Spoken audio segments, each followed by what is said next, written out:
পার্কে আমরা পুরোটা ঘুরছি। আলী কেমন লাগছে? ভালো, আমারও ভালো লাগছে। বেলডাঙ্গার হাট, কালকে আমি দার্জিলিং যাব তো তো সেই কারণে এখানে কিছু শপিং করতে বাকি ছিল, তো শপিং করতে চলে আসলাম। বাচ্চাটা কত সুন্দর দোলনা খাচ্ছে দেখুন। বাচ্চাটাকে দেখে আমার ছোটবেলাকার কথা মনে পড়ে গেল। পার্কে নতুন মাছ ছেড়েছে, তো মাছগুলোকে মুড়ি খাওয়ার অভ্যাস করাচ্ছে। তো খুব সুন্দর লাগছে মাছগুলো দেখে। ওরে বাবারে, এই ভয় লেগে গেছে, ভাবতে এ ভয় লেগে গেল। কি রিয়েলিস্টিক মাইরি। এ থামা থামা থামা, এ পড়ে যাবে। বস বস বস বস, দাঁড়া, থামাচ্ছি দাঁড়া। পার্কের আসল মজা তো রাত্রে হবে, রাত হোক তারপর আপনাদেরকে দেখাবো এই পার্কের দৃশ্য। আসসালামু আলাইকুম, আমি আপনার ভাই, মোটা ভাই। আপনি দেখছেন রাফাত খান SW। আমি এখন বর্তমানে রয়েছি বেলডাঙ্গাতে। আমি কালকে যাব দার্জিলিং, তো সেই কারণে আমি এখানে এসেছি বেলডাঙ্গা শপিং করতে।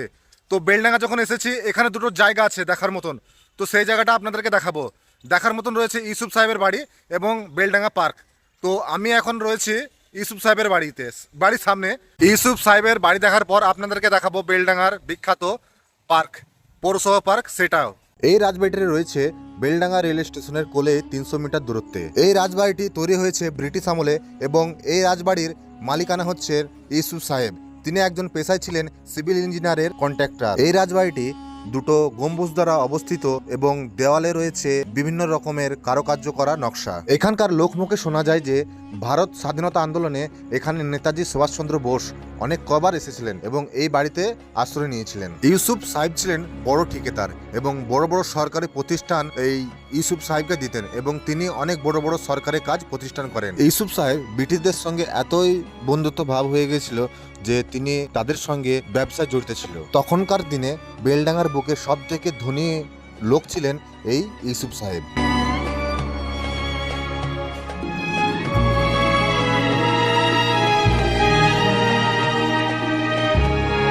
বর্তমানে ইউসুফ সাহেবের এই বাড়িটি ওয়াকফ স্টেটের অধীনে। বর্তমানে এই বাড়িতে লোক বসবাস করে। জানি না যে ইউসুফ সাহেবের বংশধর না অন্য কেউ। আর ইউসুফ সাহেবের বাড়িটা হচ্ছে রেলগাটির পাশে, তো আপনি বেলডাঙ্গা রেলওয়ে স্টেশন থেকে খুব কাছেই এই জায়গাটা। ইউসুফ সাহেবের বাড়ি দেখা হয়ে গেল, এরপর যাব আমি বেলডাঙ্গা পার্কে। তো সেখানে গিয়ে আপনাদের সঙ্গে সরাসরি দেখা হচ্ছে, চলুন। আমি ঠিক চলে এসেছি বেলডাঙ্গা পার্কে। এই দেখুন আমার পেছনে রয়েছে বেলডাঙ্গা পার্ক। চলুন গেট খুলুক, দিয়ে ভেতরে যাওয়া যাক। আমরা টিকিট কেটে নিয়েছি, টিকিট মূল্য 20 টাকা। ওয়াও ভাই রে ভাই, কি সুন্দর, মাশাআল্লাহ মাশাআল্লাহ।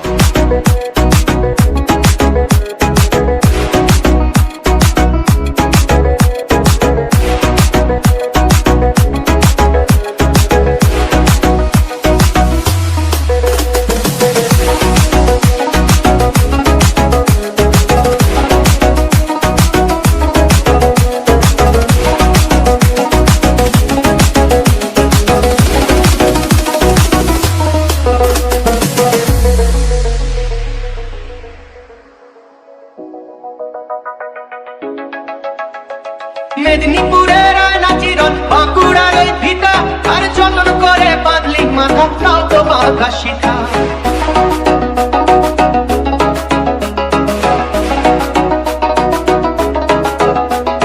বেজবাড়িয়া রাজকুমারী গলায় চন্দ্রহার, বেজবাড়িয়া রাজকুমারী গলায় চন্দ্রহার। দিনে দিনে বাড়ছে তোমার চুলেরই বাহার, কালো জলে কুচলা তলে ডুবলো সনাতন। আজ তারা না কাল তারা না, পাইছে দর্শন। কালো জলে কুচলা তলে ডুবলো সনাতন। আজ তারা না কাল তারা না, পাইছে দর্শন। নদী ধারে চাষে বধু মিছাই করোয়া, হিরি হিরি বাঁকা নদী বইছে 12 মাস। কালো জলে কুচলা তলে ডুবলো সনাতন। আজ তারা না কাল তারা না, পাইছে দর্শন। কালো জলে কুচলা তলে ডুবলো সনাতন। আজ তারা না কাল তারা না, পাইছে দর্শন।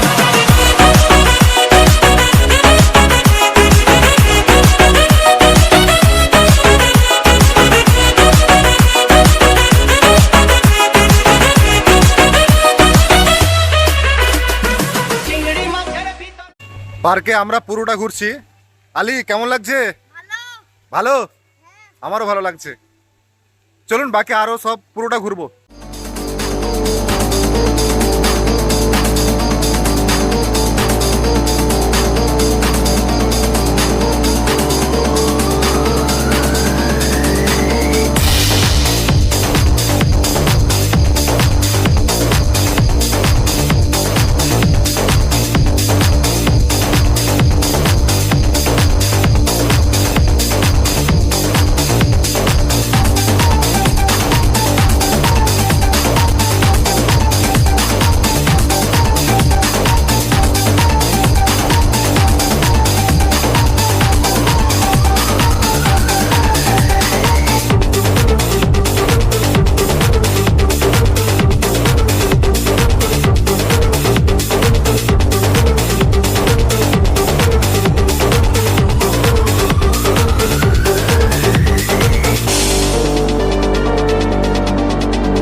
এই পার্কের দেখার আকর্ষণীয় জিনিস হচ্ছে ভুতুড়ে গুহা।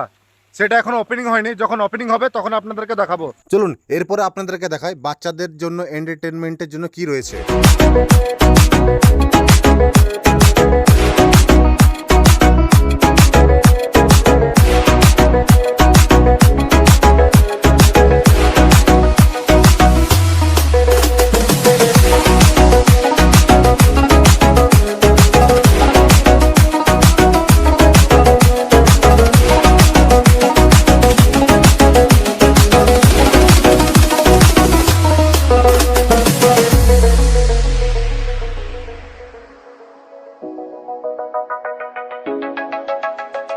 মেদিনীপুরের নাচিরন বাঁকুড়ার ওই ভিটা আর যতন করে বাঁধলি মাথা তাও তো বাঁধা সিধা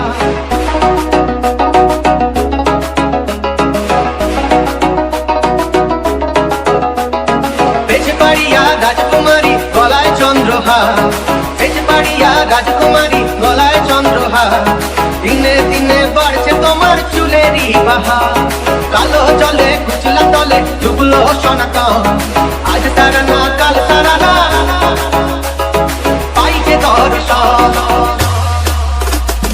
কালো জলে কুচলা তলে ডুবলো সনাতন, আজ তারা না কাল তারা না পাইছে দর্শন, নদী ধারে যাচ্ছে বধূ মিছাই করোয়া, হিরি হিরি বাঁকা নদী বইছে বারো মাস, কালো জলে কুচলা তলে ডুবলো সনাতন, আজ তারা না কাল তারা না পাইছে দর্শন।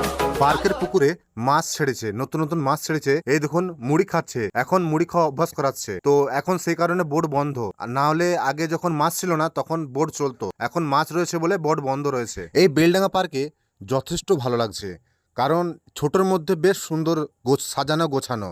আমার তো খুবই ভালো লাগছে। আপনাদের কেমন লাগছে আপনারা অতি অবশ্যই কমেন্টে জানাবেন। ভুতুরে পার্ক খুলে গেছে, তো এখন যাব না, রাত হোক দিয়ে যাব। ভুতুরে পার্ক মানে কি, অন্ধকার হলে বেশি ভালো লাগবে, তাই তো। আর এটি হচ্ছে রেস্টুরেন্ট, আপনারা যদি এখানে ঘুরতে ঘুরতে খিদে লেগে যায় তো এখানে খেতে পারেন। আমিও খাবো, যেমন আমারও খিদে লেগেছে প্রচুর। চলুন খেয়ে আসি কিছু।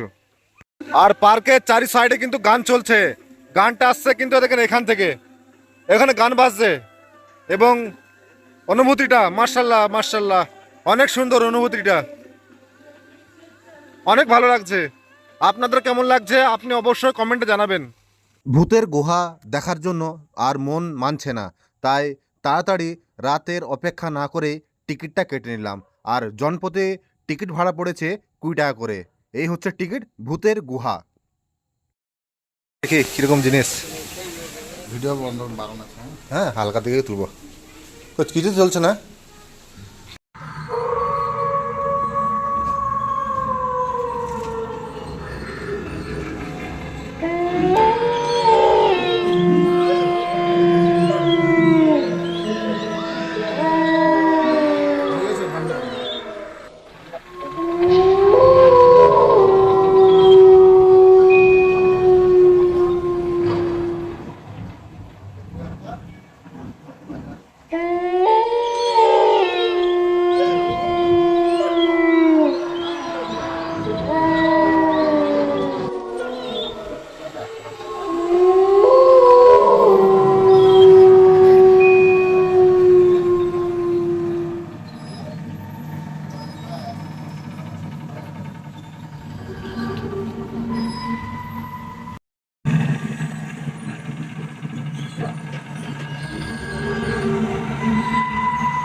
কেমন দেখলেন ভূতের এই গুহাটা? আমার তো খুবই ভালো লেগেছে। আপনার কেমন লেগেছে অতি অবশ্যই কমেন্টে জানাবেন। তো এই ছিল বেলডাঙ্গা পার্কের কিছু মুহূর্ত সময় কাটানোর। তো আপনাদের এই ভিডিওটি কেমন লেগেছে অতি অবশ্যই জানাবেন। এরপরে আপনি কোন ভিডিও দেখতে চান সেটি অবশ্যই কমেন্টে জানাবেন। যদি আমার এই ভিডিওটি ভালো লাগে আমার চ্যানেলটিকে অবশ্যই সাবস্ক্রাইব করে দেবেন। তো চলুন, দেখা হচ্ছে অন্য কোনো আরেক নতুন ভিডিওতে। ততক্ষণের জন্য ভালো থাকবেন, হাসতে থাকবেন। খুদা হাফিজ।